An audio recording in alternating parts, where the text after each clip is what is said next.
It all started with Kathleen Kennedy. Star Wars was once a mighty brand, popular indeed with both men and women, but it was primarily a masculine franchise. Folks loved Luke Skywalker, Han Solo, and yes, Princess Leia, but men were the ones who were buying toys, of course boys as well, but folks were growing up with Star Wars and guys were loving it. Marvel was the same way, and Disney bought both of those male-centric franchises with the hopes that it would bolster their boys and their merchandise sales. However, that has not come to pass, and Kathleen Kennedy is the one who brought both down. For Kathleen Kennedy is the one who turned Star Wars into a girl's property somehow, some way. And Marvel, after having watched with dismay, decided to go somehow the exact same way. Kevin Feige following in Kathleen Kennedy's footsteps. And boy, do we have a lot to say. And Gina Carano does as well.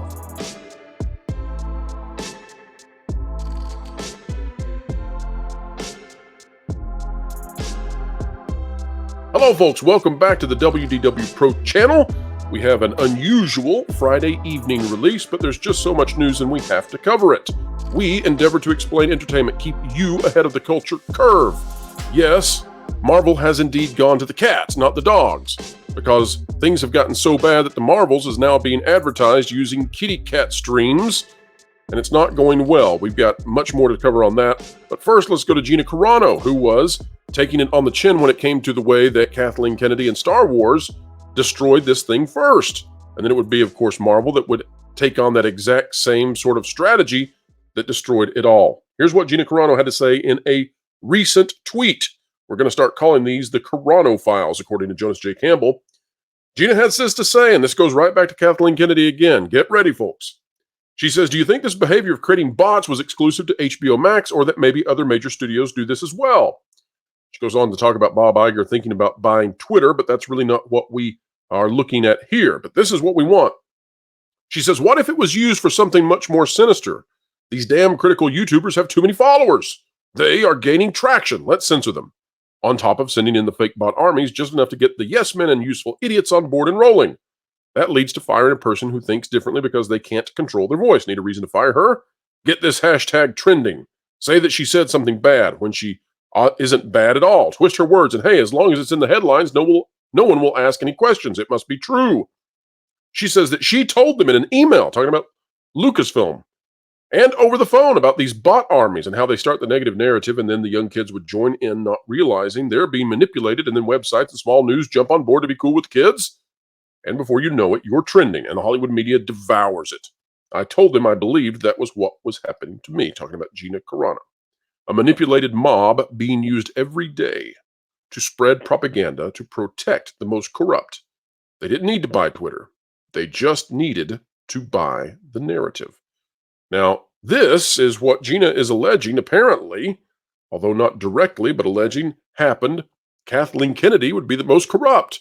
And these bot armies were used to take out someone who had a differing opinion. That it was Gina Carano, starring as Cara Dune in Star Wars, in The Mandalorian specifically, a show which was, under the direction of Jon Favreau, healing the Star Wars community finally after Kathleen Kennedy's terrible attempts had failed financially. We've documented that, by the way, even though the access in mainstream media has tried to dissuade you from knowing that Star Wars has lost money since it was purchased from Disney. We and Valiant Renegade have done a fantastic job of breaking down how that's not true. Go check out the videos from Valiant Renegade if you'd like to see more. But Gina is arguing here that there was a strategy made to develop the narrative and set the narrative and create the official narrative. You know, in Loki, they have the sacred timeline. Perhaps this is the sacred narrative. And it's a strategy that not only Kathleen Kennedy was using, not only was Lucasfilm using, but later on we found out that Marvel was adopting this same thing. And the narrative, of course, was to shift from the MCU to the MSHU. But how is that going? Well, here's how it's going. This out of superherohype.com. The Marvels helps shelter cats with live Flurkin feed. The Marvels is coming to theaters, promising not only cosmic action, but some adorable feline co-stars. For fans who would like a Flurkin of their own or just want to watch them in action, Marvel Studios has partnered with a cat cafe for a Fun with Flurkins feed. Goes on to talk about this live stream that Marvel Entertainment did with kitty cats. Just literally kitty cats playing with balls and strings and all of that. Now, here's the interesting thing, of course, about it. Marvel Entertainment is no small deal. It's a huge thing. Many, many, many followers and subscribers. Yet this live stream was pulling in something like 215 people on average. 215 viewers. We were soundly beating it on the Pro Show Live, as was Critical Drinkers live stream podcast. Marvel Entertainment being easily beaten by YouTubers. Now, we're all in favor of sheltering cats and taking care of our furry friends. We're right there with Bob Barker. Have your cat paid, or have your cat spayed or neutered. Help control the pet population and make sure you pet those kitty cats and those puppy dogs and all of those friends we have, those dear companions. But it's not a good look for Marvel to be getting under 300 viewers to watch a big merchandising, marketing promo for the Marvels. It's not a good look at all. In fact, it's embarrassing. You know what else is embarrassing? It's embarrassing when the wrenches that Marvel had, the moderators, are trying to scrub the comments of any negative thing, and yet they let stuff like this get through. Take a look here, folks. Yes, these are indeed screenshots of messages that were being allowed through by the moderators on this Marvel stream, which are incredibly controversial. We won't talk about them. We show them. You know them.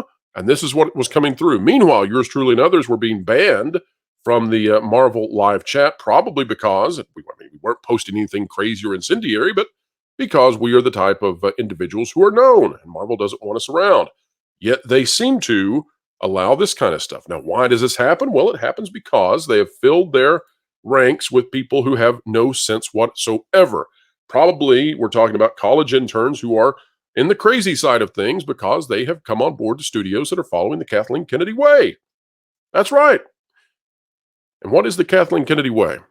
Well, it's the way that we go from 2019, Marvel Entertainment being the biggest thing on the planet and having achieved something no other studio had ever done or even contemplated doing.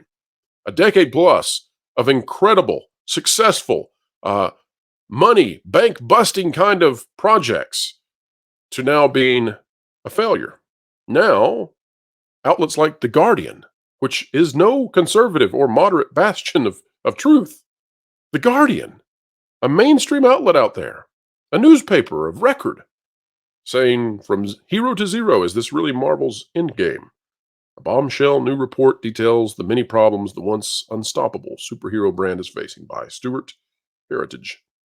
We'll read just a paragraph or two so you get the idea of the doom and gloom that is coming for Marvel. Can they save it? Well, there's a Hollywood strike coming. Maybe they should not have went with what Kathleen Kennedy was doing with Star Wars. It turns out it kills 2 franchises. 4 years ago, Marvel was on top of the world. Avengers Endgame was the biggest movie in the history of cinema, capping off an unprecedented run of multi-billion-dollar successes that changed the movie industry forever. But things move fast in Hollywood.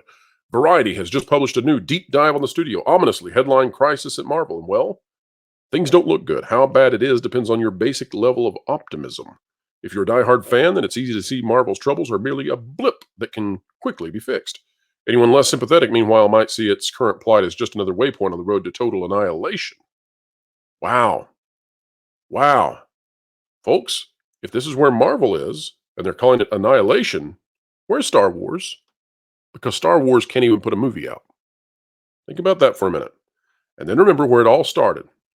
It all started with Kathleen Kennedy shifting Star Wars into being female-centric.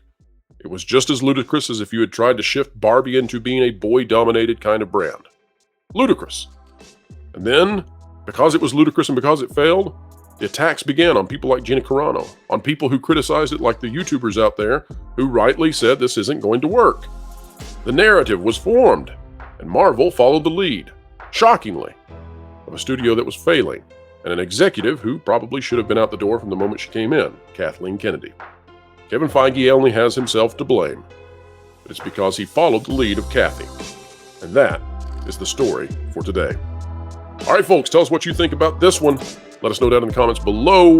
Do you agree with us? Do you disagree with us? And do you think that this is truly how we arrived at a point where kitty cat live streams are happening on Marvel Entertainment with 200 people watching them?